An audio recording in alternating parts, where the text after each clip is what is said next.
I always kid around with people about how I've never been cool for 1 second of my life. Popularity wasn't something I placed much importance on, but it would have been nice to see how the other half lived. My superlative was most courteous in school, so I got thanked a lot for opening doors, but life of the party was never a title placed upon me by my peers. Except for this one time at a beach house on Spyglass Drive. We all have that vacation we continuously revisit in our minds. The adventure that comes up every time we gather together with old friends to reminisce. My nostalgia-packed memory happened in the summer of 1990. I graduated the year before, and I was still desperate to figure out what I would do with my life. Often I put aside deep thoughts in exchange for more important things like saving for a trip to Panama City Beach, Florida. My work buddies were always planning getaways that would provide a welcome escape from the tortures of restaurant life at the Catfish House. Our group left Clarksville behind many times to conquer ski slopes in West Virginia, fight whitewater rapids in North Carolina, or simply head to the sand. We worked hard and we always managed to make time to play hard. My boss and friend Danny explained to me that trips like this are an essential part of life. We always have to give ourselves something to look forward to so our existence never becomes stale. As always, we headed out after a tough Sunday at work and drove all night. Our gang arrived on the beach sometime early Monday morning, and we crashed in the sun until our beach house was ready for us to take over. This special little house sat right on the beach off of Spyglass Drive.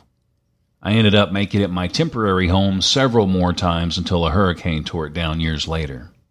I remember stepping through the front door into a large entertainment area that I hardly noticed next to the view of the Gulf just beyond our deck. The smell of copper-toned suntan lotion and alcohol was the perfect match with the sound of crashing waves and the feel of a warm Panama City breeze. My gaze quickly changed from seagulls to bikinis, and there was no shortage of either on that trip. When guys drink together on vacation, ridiculous conversations are bound to pop up. I remember Danny asking me what I'd do if I ever got an erection during a physical. I told him I'd tell the doctor not to take it personally. While it may not have been the most thought-provoking discussion, it didn't matter because we were all free for a few days and life was good. I was a giant baby when it came to holding my liquor. Of course, it stands to reason my bottle of choice would be Bacardi 151. Luckily, this stuff was discontinued in 2016, so I'm confident many lives were saved or at least spared embarrassing circumstances.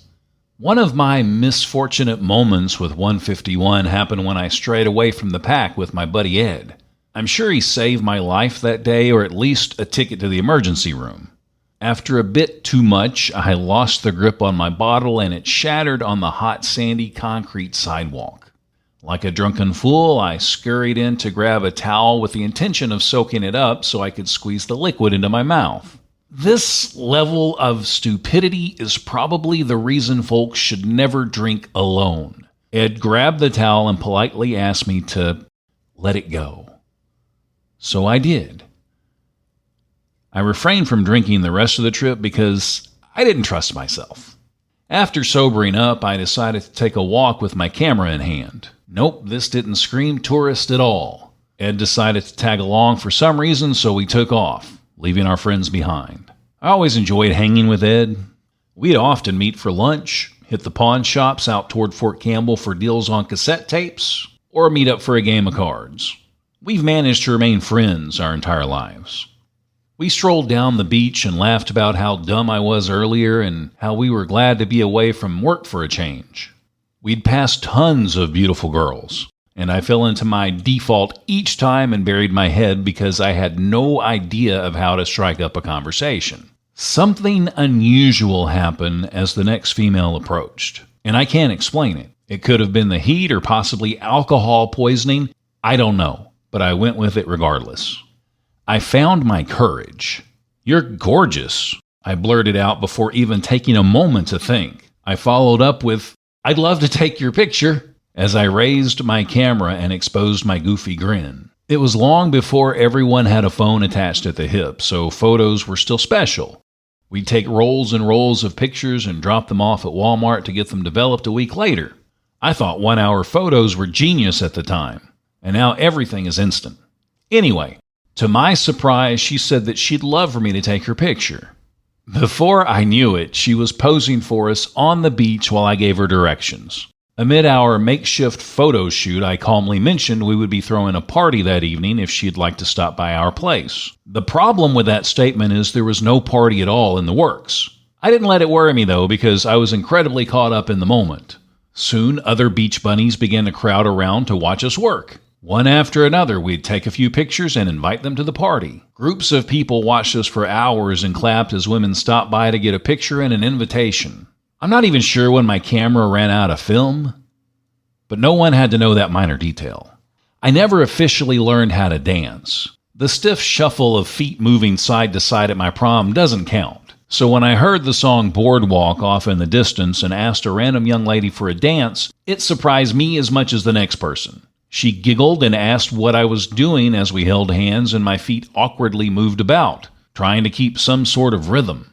Earlier I'd noticed crabs seemingly float across the ground on our walk, so I immediately told her it was called the crab dodge.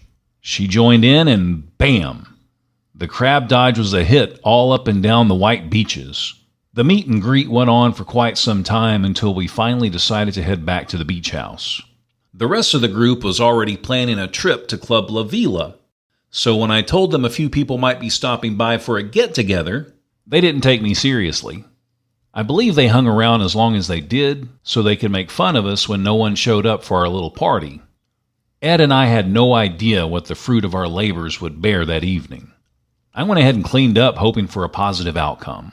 I stood on the deck fresh from my shower as the sun began to creep toward the horizon. Ed stepped out and I commented on how the beach is unusually empty. We joked about it and figured our celebration would probably never happen.